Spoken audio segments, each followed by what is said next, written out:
ว่าแต่มีหมู่เดินดาวมีแต่ความมืดโมมีแต่เสียงลมพัดมีแต่สายหมอกควันเต็มฟ้าเบาหันแม้แต่เสียงสายแห่งเงาเหมือนดังชีวิตของใจแต่มันเมืองเปล่าอยู่อย่างคนเงาบอกมีใครมาเป็นกูไว้ยืมมือเดียวจอมต่างไปไหนมาไหนก็มีกระตัวคนเดียวจานดีมึงใจหันเตือนมีกูแล้วยำใจลาเป็นคนในหนาและจะมาเป็นกูตายในตุงคืนที่ก็ยังวนขอ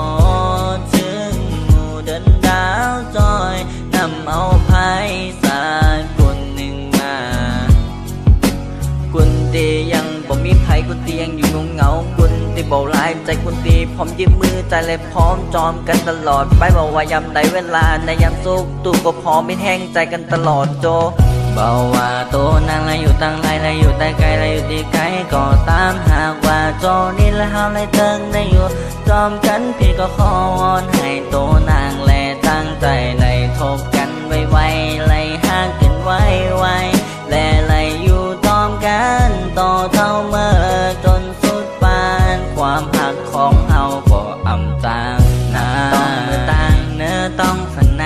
คืนนี้ก็บอกหันว่าเตมีหมู่เดินดาวมีแต่ความมืดโมมีแต่เสียงลมพัดมีแต่สายหมอกควันเต็มฟ้าบ่หันแม้แต่เสียงสายแห่งเงาเหมือนดังชีวิตของใจแต่มันเมืองเปล่าเรียกคนเงาบอกมีใครมาเป็นกูไว้ยืมมือเตียวจอมต่างไปไหนมาไหนก็มีกระตัวคนเดียวจานดีมึงใจหันเปิดมีกูแล้วยำใจลาเป็นคนในหนาและจะมาเป็นกูตายในตุงคืนปีก็ยังวนขอถึงหมู่เดินดาวจอยนำเอาไพ่สากุลหนึ่งมากุนตียังบ่มีไพ่กุนตียังอยู่เงากุนตีเบาลายใจกุนตีพร้อมยิ้มมือใจเลยพร้อมจอมกันตลอดไปบอกว่ายามใดเวลาในยามสุขตู้ก็พร้อมไม่แห้งใจกันตลอดโจ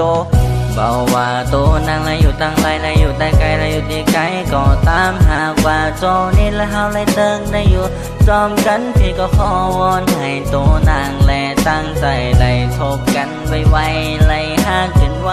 วๆและไรอยู่จอมกันต่อเท่าเมื่อจนสุดปานความหักของเฮาก็อ่ำจางหาย